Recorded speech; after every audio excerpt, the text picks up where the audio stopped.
Bismillahirrahmanirrahim. Assalamualaikum warahmatullahi wabarakatuh. Alhamdulillah wa syukurillah wassalatu wassalamu ala rasulillah wa ala alihi wa man wa'ala amma ba'd. Ibu-ibu dan bapak-bapak sekalian yang dimuliakan, yang dicintai Allah Subhanahu wa ta'ala, Maghrib penuh berkah ini kita bersyukur meskipun hari libur, meskipun cuaca agak kurang bersahabat, tapi Allah mengundang khusus kita hadir di tempat ini, di rumahnya ini, untuk melanjutkan ibadah pengabdian kita kepadanya. Marilah kita membuka pengajian kita dengan memohon kepadanya, semoga kita mendapatkan berkah, perlindungan dan petunjuknya. Ala hadhihi niyyah wa ala kulli niyatin salih. Al-Fatihah. A'udzu billahi minasy syaithanir rajim. Bismillahirrahmanirrahim. Alhamdulillahi rabbil alamin, arrahmanir rahim, maliki yaumiddin. Iyyaka na'budu wa iyyaka nasta'in. Ihdinas siratal mustaqim. Siratal ladzina an'amta 'alaihim ghairil maghdubi 'alaihim waladdallin. Amin. Dalam penjelasan kita tentang makna spiritual salat, artinya aspek-aspek non-fikhi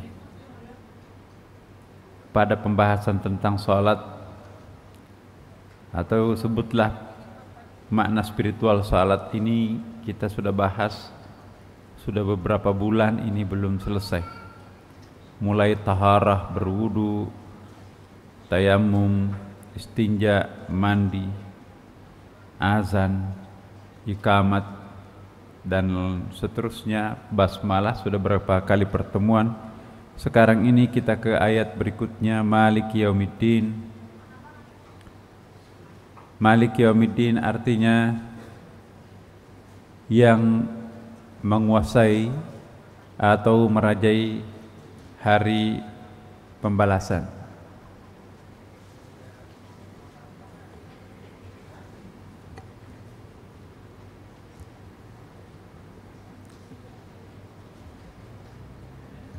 Kabarnya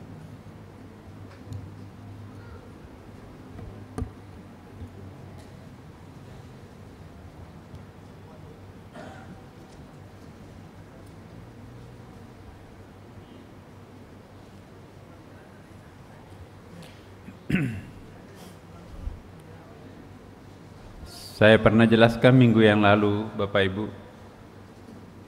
kalau kita baca Malik artinya yang memiliki. Kalau dibaca pendek, Malik, yang menguasai. Kalau dibaca Malik, yang maha menguasai. Ya. Jadi yang dibaca di sini Malik atau Malik. Yaum itu bisa berarti hari, bisa berarti waktu, sedangkan ad-din ialah biasa diartikan dengan pembalasan, hari pembalasan. Jadi ad-din juga bisa berarti agama. Dari akar kata yang sama juga nanti ada terbentuk kata dainun, utang. Jadi ada sesuatu yang timbal balik. Kita berutang, kita meminjam, maka wajib membayarnya. Ya, kita sebagai hamba maka wajib mengabdi kepadanya. Apapun yang kita lakukan, maka itu pun risikonya yang kita harus hadapi. Jadi ada proses timbal balik antara satu dengan yang lain, itu disebut dengan ad-din. Yaumuddin disebut juga dengan Yaumul Akhirah, hari akhirat, karena tidak ada lagi jenis kehidupan lain sesudahnya. Hari di mana kita akan merasakan, menikmati hasil-hasil perjuangan kita. Karena kita sudah berada pada terminal yang keempat sekarang. Terminal pertama itu adalah alam arwah, roh, alam jabarut. Lalu transit ke alam arham. Alam arham itu bisa juga dihubungkan dengan alam malakut. Karena janin itu malaikat kecil sebetulnya, bersih tanpa dosa, dan seperti itu malaikat. Kemudian transit lagi di alam yang ketiga yang disebut dengan alam fana atau alam dunia. Besok kalau dipanggil Allah, kita akan transit di alam fana, alam barzakh, alam antara alam gaib dan alam syahadah. Dan kalau sudah ditiup sangkakala kedua, maka kita akan bangkit, seluruh makhluk yang bernyawa, manusia terutama, akan bangkit, dikumpulkan di padang mahsyar. Dan pada saat itu kita berada di terminal yang terakhir, makanya disebut dengan hari akhirat. Hari itu sangat dahsyat. Yaumahum barizuna la yakhfa 'ala Allah minhum syai'un limanil mulkul yaum lillahil wahidil qahhar al-yawma tujza kullu nafsin bima kasabat la zulmal yaum innallaha sari'ul hisab. Ini ayat yang menggambarkan betapa dahsyatnya hari itu, yaitu hari ketika mereka keluar dari kuburan ke hari akhirat. Maksudnya tidak ada satupun dari keadaan mereka yang bersembunyi, yang tersembunyi bagi Allah. Semuanya transparan. Lalu Allah berfirman, kepunyaan siapakah kejayaan pada hari ini? Kepunyaan Allah yang Maha Esa, lagi Maha mengalahkan, atau disebut Maliki Yaumiddin. Ini penegasan dari Maliki Yaumiddin. Pada hari ini tiap-tiap jiwa diberikan balasan dengan apa yang diusahakannya. Tidak ada yang dirugikan pada hari ini. Sesungguhnya Allah amat cepat hisabnya. Kenapa cepat? Serba otomatis. Tidak perlu pakai saksi, tidak ada penyangkalan. Ya. Mulut menyangkal, kaki berteriak, aku yang pernah melangkah ke situ. Masih menyangkal, tangannya, aku yang pernah memegangnya. Mata berteriak, aku yang pernah dipakai untuk menuntun jalannya. Tidak ada persoalan bagi Allah Subhanahu wa taala. Semua. Jadi kalau hari ini bisa kita mengelak, tapi nanti pada hari kiamat tidak mungkin. Inilah paruh kedua dari surah Al-Fatihah itu seolah-olah menggambarkan di dunia ini Allah Maha Pengasih, Maha Penyayang, tapi kalau kita sudah wafat, sudah enggak ada lagi Maha Pengasih Penyayangnya Allah seperti di dunia. Berbuat salah di dunia, minta maaf, dimaafkan, tapi di akhirat tidak ada permohonan maaf lagi. Makanya itu disebut Maliki Yaumiddin, bukan lagi Ar-Rahmanir Rahim. Ya. Ayat lain, fa amma man thaqulat mawazinuhu fa huwa fi 'ishatir radiyah wa amma man khaffat mawazinuhu fa ummuhu hawiyah wa ma adraka ma hiya narun hamiyah. Adapun orang-orang yang berat timbangan kebaikannya, maka dia berada dalam kehidupan yang memuaskan. Dan adapun orang-orang yang ringan timbangan kebaikannya, maka tempat kembalinya adalah neraka hawiyah. Apa itu neraka hawiyah? Yaitu api yang sangat panas, api yang menyala-nyala. Itu coba bayangkan Bapak Ibu. Separuh surah Al-Fatihah pertama indah sekali. Bismillahirrahmanirrahim, dengan nama Allah yang Maha Pengasih, Maha Penyayang. Ya.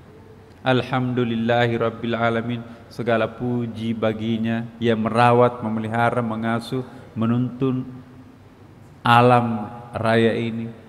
Ar-Rahmanir Rahim, penegasan sekali lagi, Maha Pengasih, Maha Penyayang. Itu kalau masih hidup. Tapi kalau kita sudah wafat, Maliki Yaumiddin. Wah, pokoknya mengerikan.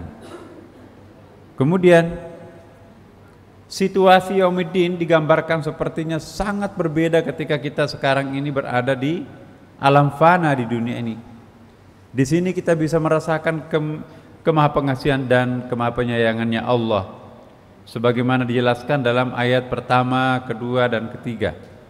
Tetapi setelah masuk ke ayat ketiga dan seterusnya, maka situasi di hari akhirat itu terkesan lebih tegas.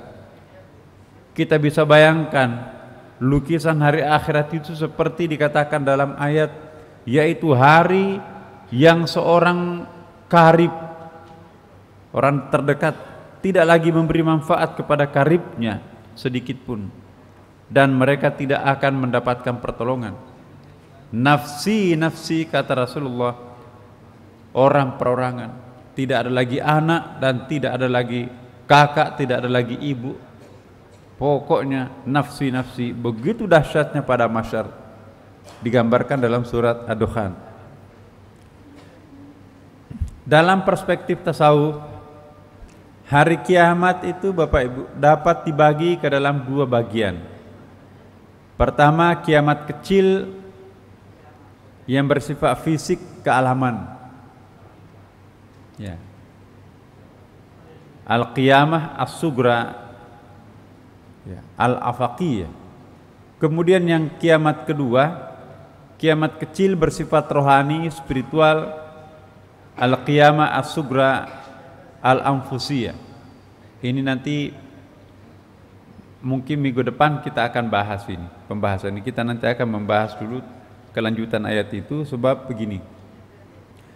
Selama ini kita mendengarkan kiamat itu terlalu fisik.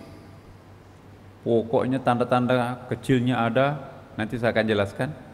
Kemudian tanda-tanda besarnya. Sedangkan pemahaman kiamat menurut ulama tasawuf itu sangat berbeda dengan kiamat menurut ulama taruhlah fikih. Nanti seperti apa kita nanti akan lanjutkan. Kedua, kiamat besar bersifat fisik kealaman atau al-qiyamah al-kubra al-afaqiyah, dan kiamat besar bersifat rohani spiritual al-qiyamah al-kubra al-anfusiyah. Nah, saya ingin membahas kiamat dulu dalam perspektif fikih.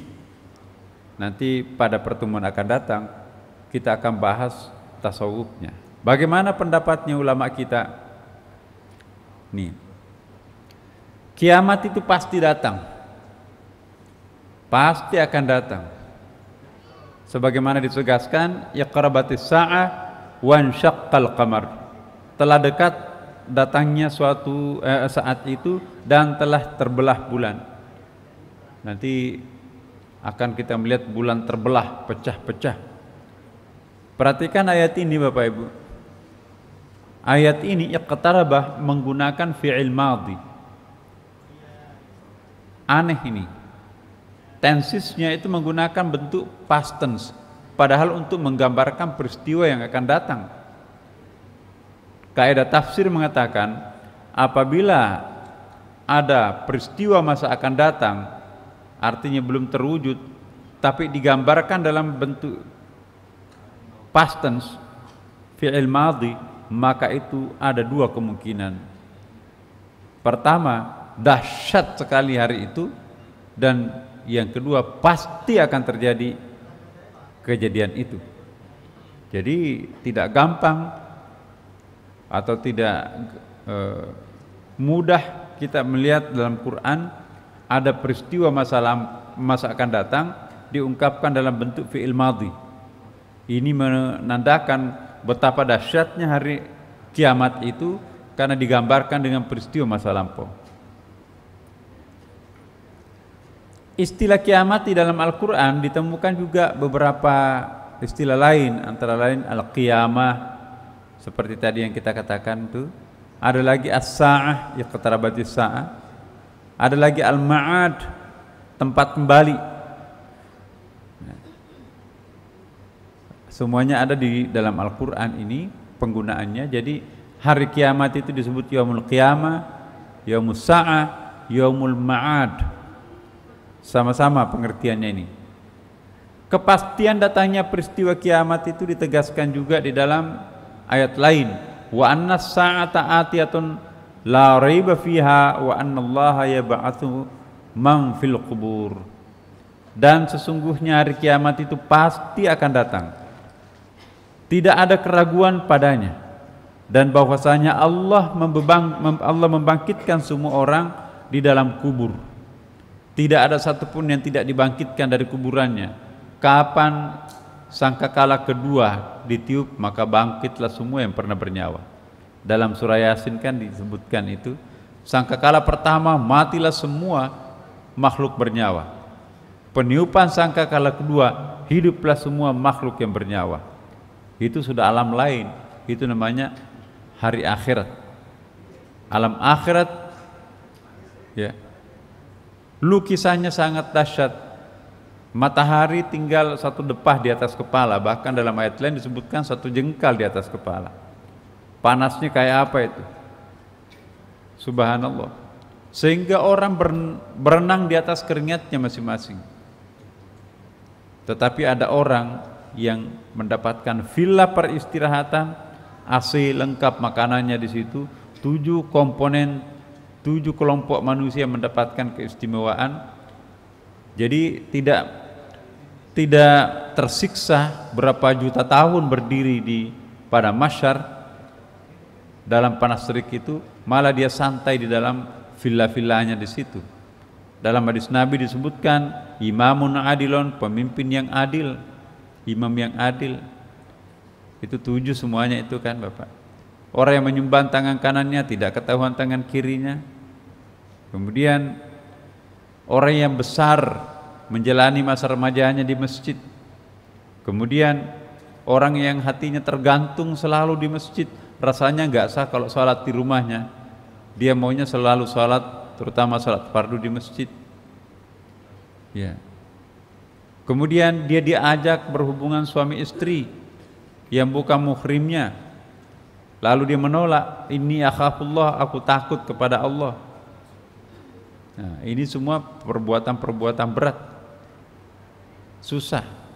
Dan yang lainnya, ada orang bersahabat secara spiritual, saling merindukan satu sama lain, tapi kerinduannya lillahi ta'ala. Persahabatan sejati itu juga ternyata menjanjikan. Ada orang yang memiliki 7-7-nya villa itu, sudah pemimpin adil lagi, ya. Semenjak kecil dia di masjid, selalu di masjid. 2, ketiga, dia ikhlas dalam melakukan ibadah. Jadi villanya banyak sekali. Dan seterusnya. Sebelum peristiwa kiamat itu terjadi, ditandai dengan kedatangan 2 tanda-tanda. Ini tanda-tanda fisik. Ini belum tanda-tanda tasawufnya Bapak Ibu sekalian. Ini kita ke fikih dulu. Tanda-tanda kecil alamatus sugra dan tanda-tanda besarnya hari kiamat. Bapak Ibu nanti mungkin kaget di sini ini. Karena Rasulullah mengatakan kapan tanda-tanda kecil ini muncul, itu pertanda sebentar lagi akan kiamat. Mudah-mudahan di antara sekian banyak tanda-tanda di sini belum ada satupun muncul di tengah-tengah kita. Karena kapan itu muncul, maka siap-siaplah. Cuma kalau saya menduga, Rasulullah SAW ketika Isra Mi'raj, dia menjumpai seorang nenek-nenek yang tua bangka, bongkok lagi, tapi masih berdandan. Kata Rasulullah kepada Jibril, itu siapa itu? Pemandangan yang seperti itu, sudah keriput bongkok tapi bersolek. Oh, itu perumpamaan dunia. Sudah terhuyung-huyung, sebentar lagi itu akan kiamat. Padahal Rasulullah sudah 1400 tahun yang lalu kan. Nah sekarang sudah kayak apa umurnya bumi ini? Mudah-mudahan belum ada tanda-tanda kecilnya. Mari kita lihat tanda-tanda kecil hari kiamat menurut hadis Nabi loh Bapak Ibu. Pertama, penaklukan Baitul Maqdis. Jadi Baitul Maqdis dikuasai oleh orang lain non-muslim. Ada juga yang mengatakan direbut kembali atau saling memperebutkan Baitul Maqdis. Kita tunggu pemandangan apa yang akan terjadi di Baitul Maqdis. Dulu namanya Israel Bapak Ibu, hanya sekitar 7% dari tanahnya itu, sedangkan 93% tanahnya Palestina. Sekarang ya tinggal 20% tanahnya Palestina dirampas oleh Israel 80%. Yang kedua, mudah-mudahan belum terjadi di tengah-tengah masyarakat kita, perzinahan merajalela. Alhamdulillah nggak ada perzinahan di Jakarta kan Bapak. Mudah-mudahan. Kalau itu ada merajalela, maka itu tanda-tanda kiamat kecil. Yang ketiga, pemimpin terdiri atas orang-orang zalim dan jahil. Seharusnya tidak layak menjadi pimpinan tokoh masyarakat, tapi itu yang didaulat menjadi pemimpin masyarakat. Tanda-tanda kecil hari kiamat. Yang keempat, alat-alat musik semakin ramai. Saya nggak tahu kenapa Rasulullah mengatakan ini. Jenis musik kon main, ada yang sampai menggelegar gitu, melupakan Tuhan. Yang kelima, masjid didekorasi secara berlebihan sehingga masjid itu lebih terasa hotel bintang 5, bukan lagi terasa tempat sujud. Ya. Yang keenam, silaturahim semakin rapuh. Ini tanda-tanda kiamat kecil. Nah, saya nggak tahu rapuhkah silaturahim sekarang ini. Jangankan orang lain, saudara kandung, bahkan orang tua dan anaknya bunuh-bunuhan. Ada anak membunuh orang tua, ada orang tua membunuh anak, ada saudara membunuh saudaranya sendiri. Silaturahim apa yang seperti ini? Rapuh sekali. Yang ketujuh, tanda-tanda kecil hari kiamat nih. Berlomba-lomba mencari ilmu untuk mengejar jabatan. Ilmu bukan untuk mencari kearifan dekat dengan Allah Subhanahu wa taala, tapi berlomba-lomba mencari ilmu agar dapat jabatan, menjadi orang kaya. Jadi bukan ilmu untuk ilmu, tapi ilmu untuk tujuan-tujuan pragmatis. Yang kedelapan, ulama karismatik semakin punah. Semakin banyak yang meninggal. Kematian ulama besar sulit digantikan. Kematian profesor, mati profesor hari ini 1, 5 profesor besok lahir. Tapi kalau ulama yang meninggal, maka sulit sekali muncul penggantinya. Ulama karismatik sekarang ini sudah sangat langka. Banyak orang pintar tapi tidak layak disebut ulama. Ulama itu mengerjakan apa yang diketahui dan mengetahui apa yang ia kerjakan. Kita kadang-kadang tidak tahu apa yang kita kerjakan dan mengerjakan apa yang dia tidak tahu. Seorang ulama tidak besar mulutnya, bicara apa adanya, tetapi penuh dengan keikhlasan.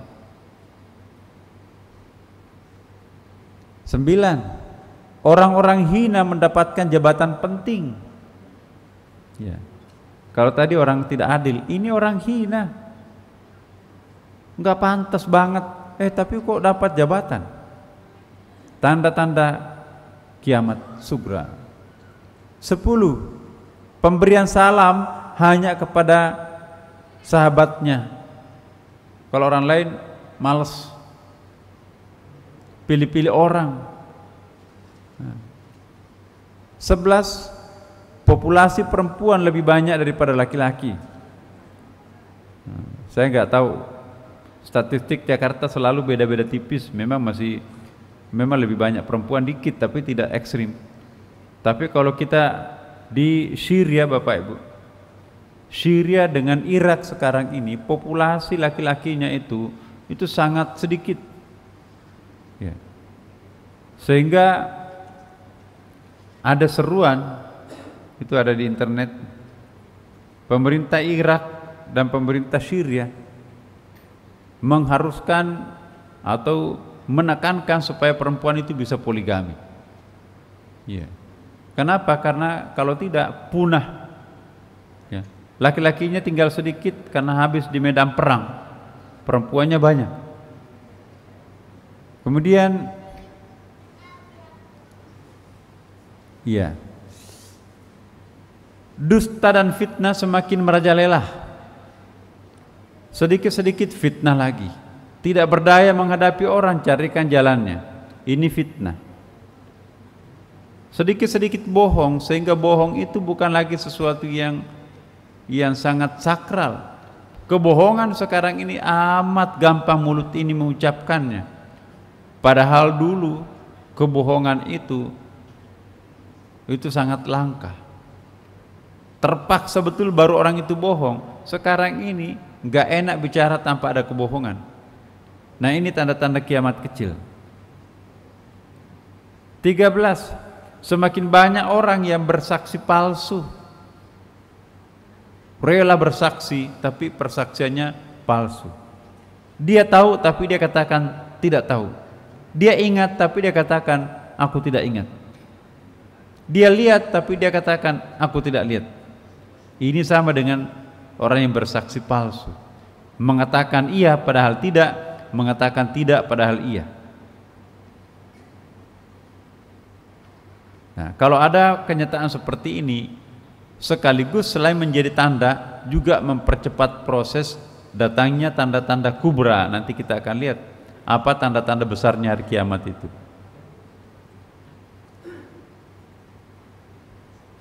Ke-14, negeri Arab menjadi hijau dan banyak air mengalir. Coba Bapak Ibu ke Arafah. Subhanallah. Tanah tempat nanamnya itu diimpor dari luar negeri. Pohonnya pun diimpor. Sampai disebut pohon Soekarno kan. Kemudian airnya, air suling dari laut. Sehingga mungkin 10 tahun akan datang, kalau pertumbuhan pohon-pohon di Arafah sekarang ini, maka itu jangan sampai lebih hijau daripada Jakarta. Tanahnya luas, sekarang ditanam itu. Ya. Yang ke-15, jarak antara satu pasar dengan pasar lain semakin berdekatan. Coba lihat minimarket itu. Sebelahnya ada Alfamart, ya. Di sebelahnya lagi ada yang mart-mart itu. Subhanallah. Ini ternyata kata Rasulullah, pasar akan berdekatan, itu enggak pernah kebayang pada masa Nabi itu. Dulu juga di Jawa itu kan ada pasar 5 hari kan, Kliwon, Pon, Wage dan seterusnya. Nah, sekarang bukan lagi 1 kali 5 hari pasar itu, 24 jam itu. Apalagi pasar sekarang ini lewat internet, tinggal telepon, pizza itu datang ngebel pintu kita, nggak usah masak, langsung di situ.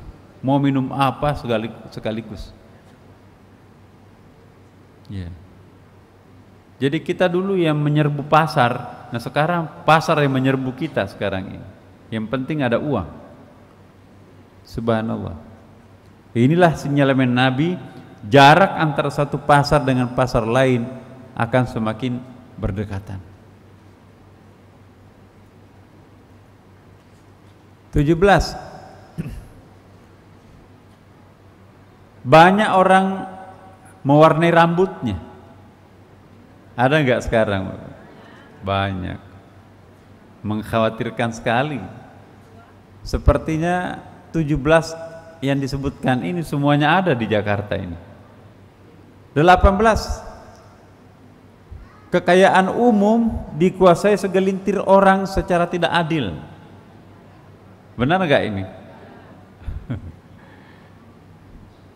Dari mana ya Rasulullah memprediksi ini? Kemudian 19, marak provokator dan tukang kritik. Sedikit-sedikit dikritik lagi, sedikit-sedikit dipanas-panasin, provokator semakin banyak. Sehingga atmosfer kita itu terasa pengap. Begitu kita nonton TV tertentu, itu tersedot energi. Ada TV itu 24 jam itu seperti ngomongin negatifnya orang lain. Aneh, banyak orang yang suka nonton TV itu. Nah, kemudian selanjutnya,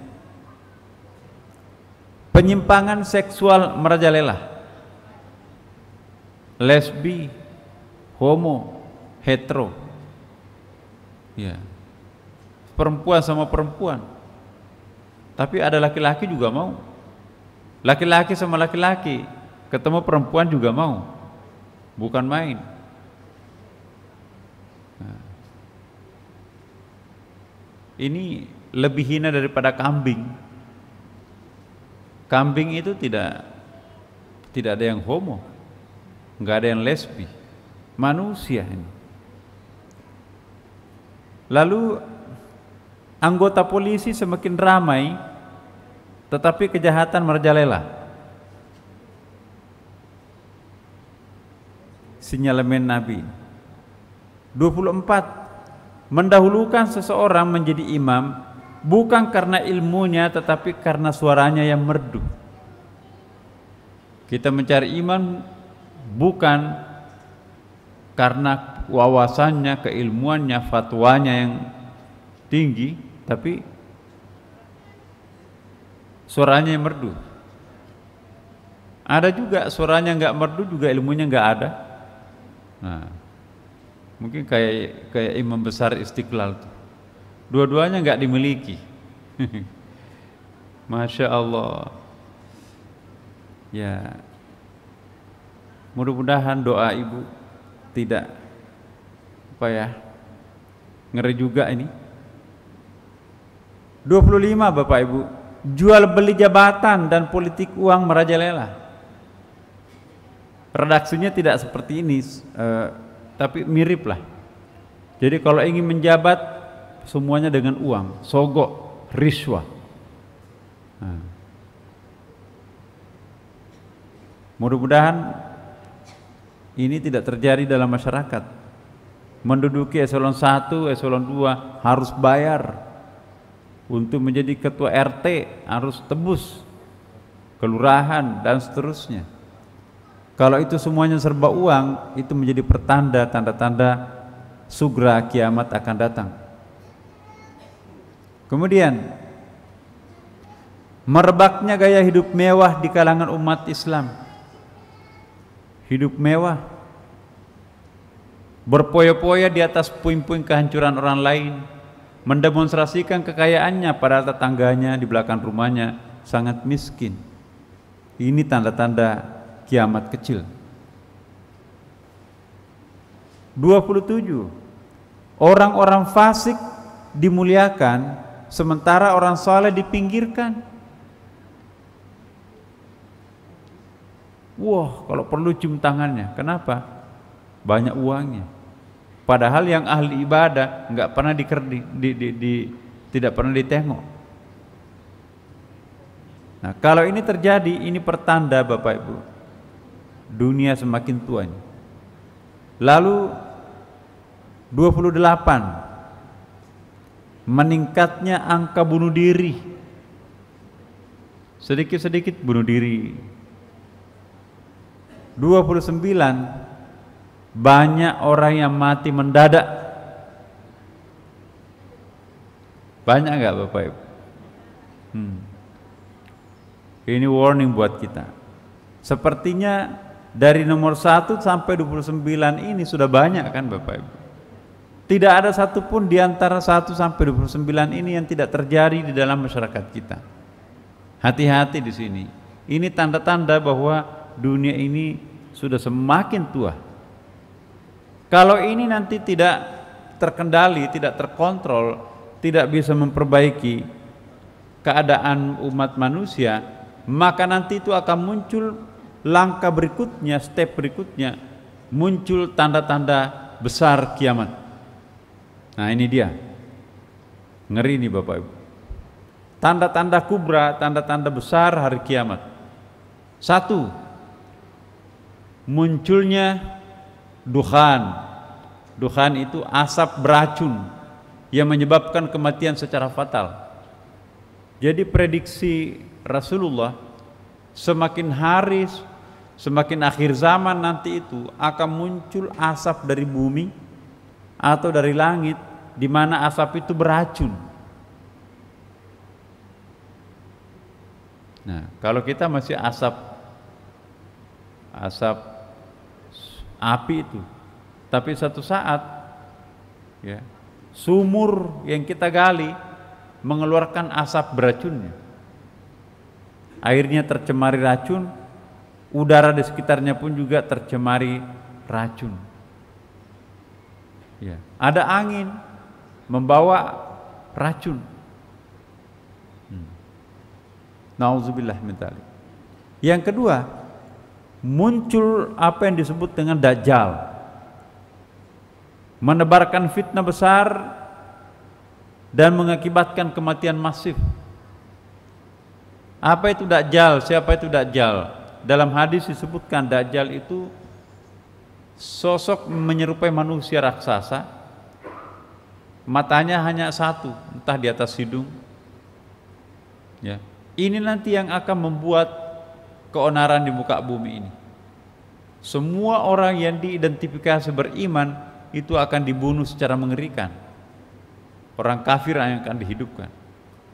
Kecuali dalam hadis itu disebutkan, kecuali kota Mekah dan Madinah. Kota Mekah dan Madinah ini bebas Dajjal. Tapi dalam hadis lain disebutkan, pinggiran-pinggiran kota Mekah itu masih sering diculik oleh Dajjal ini. Sehebat apapun kekuatan persenjataan Amerika, Rusia nggak akan sanggup membunuh Dajjal, nggak mempan tuh senjata dunia itu, karena dia makhluk akhirat. Iya, Bapak Ibu, tanda-tanda kubra, tanda-tanda besar hari kiamat, muncul dukhan, asap beracun dari mana-mana, dari langit, dari bumi, muncul Dajjal, si mata 1, ngamuk. Kalau dalam satu kitab yang namanya kitab Husnul Hamidiyah itu, Husnul Hamid, itu munculnya dari perut bumi. Ya, perut bumi mengalir bersama lumpur. Jangan-jangan nanti Lapindo tempat keluarnya Dajjal. Itu. Dalam kisah itu disebutkan Dajjal itu memang munculnya dari perut bumi, sangat panas di situ. Sekarang sudah sedang mencari jalan keluar. Ya. Tapi nanti ceritanya Dajjal itu akan dibunuh oleh Nabi Isa kalau turun. Itu panjang ceritanya itu. Ini yang disebut dengan mesianisme. Muncul Dabbah.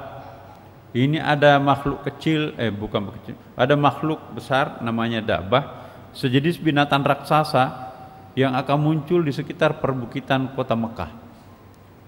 Nah, itu juga merepotkan itu. Jadi tidak kenal Mekah Madinah. Kalau Dajjal masih tidak mau masuk, takut Mekah Madinah, tanah haram tuh. Tapi kalau Dabbah justru lahirnya di situ. Yang keempat, matahari dan planet lain timbul dan tenggelamnya tidak beraturan.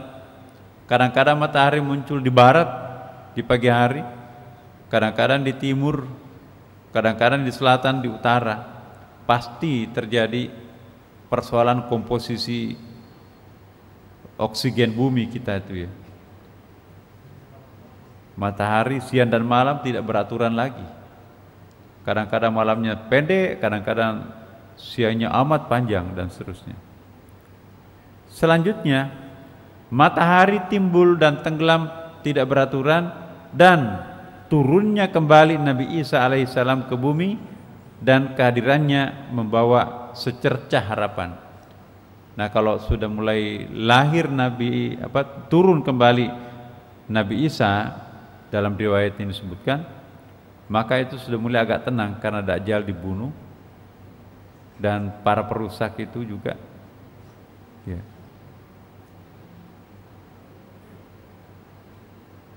Kemudian munculnya Ya'juj wa Ma'juj dalam jumlah masif besar yang akan membuat kerusakan di permukaan bumi. Jadi ada makhluk tidak terlalu besar, ya, tapi jumlahnya banyak. Muncul juga dari bawah permukaan tanah. Ya'juj wa Ma'juj ini nanti yang akan menghabiskan air tawar, yang akan memusnahkan hijau-hijauan. Jadi sebegitu besar tanaman padi kita dikonsumsi oleh Ya'juj wa Ma'juj.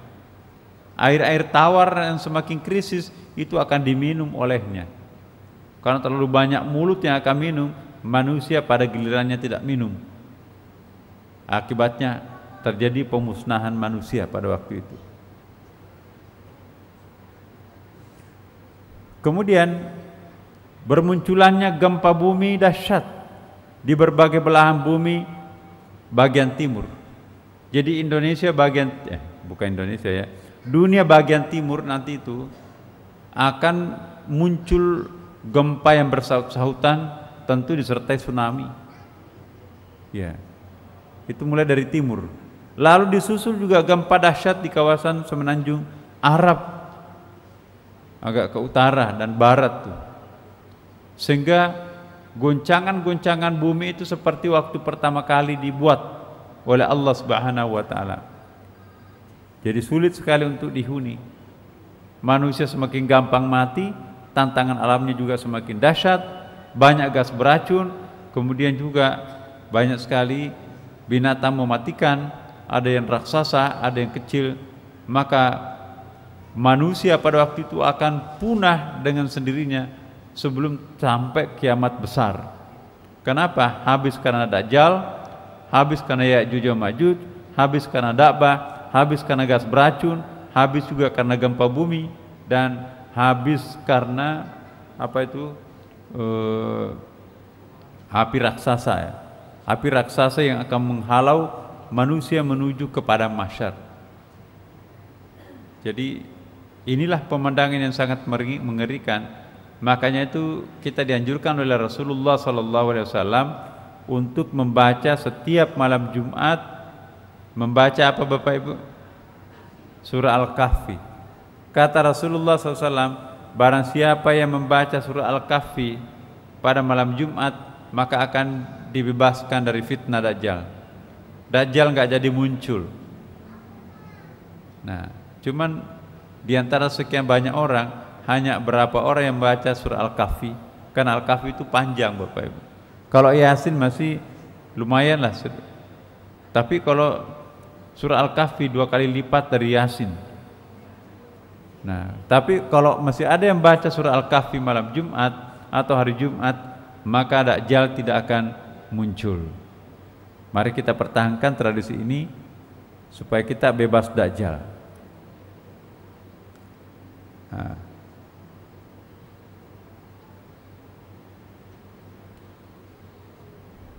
Ya, inilah Bapak Ibu, pada hari ini saya ingin mengajak kita untuk merenung sejenak. Karena ternyata tanda-tanda sugra, tanda-tanda kecilnya hari kiamat itu sudah mulai bermunculan. Ya, saya nggak tahu bagaimana menyikapi hal ini. Tadi ini ada yang loncat, ya, nomor 22, 21, krisis amanah dalam masyarakat. Gak ada yang bisa dipercaya sekarang. Kemudian yang ke-22, taat kepada istri tetapi durhaka kepada orang tua. Ini juga nih. Ini tadi yang kita loncati. Baik Bapak Ibu sekalian, mari kita berdoa pada malam ini semoga kita terbebas dari fitnah Dajjal. Semoga tanda-tanda ini betul-betul tidak sesegera mungkin disusul dengan tanda-tanda kubra. Cuma perlu waspada. Jika semua tanda-tanda ini muncul, maka itu pertanda sebentar lagi akan turun tanda-tanda besarnya. Entah kapan, entah minggu depan, entah bulan depan, entah tahun depan, entah abad akan datang, Allahu a'lam. Iqtarabatis sa'ah, pasti akan datang apa yang kita sebut dengan hari kiamat itu. Semoga kita terbebas dari fitnah-fitnah ini semuanya Bapak Ibu sekalian.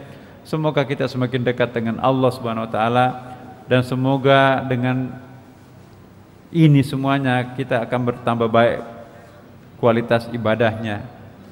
Kita lebih dekat dengan Allah Subhanahu wa taala. Al-Fatihah. A'udzubillahi minasyaitonirrajim. Bismillahirrahmanirrahim. Alhamdulillahirabbil alamin arrahmanir rahim maliki yaumiddin. Iyyaka na'budu wa iyyaka nasta'in ihdinas siratal mustaqim siratal ladzina an'amta 'alaihim ghairil maghdubi 'alaihim waladdallin. Assalamualaikum warahmatullahi wabarakatuh.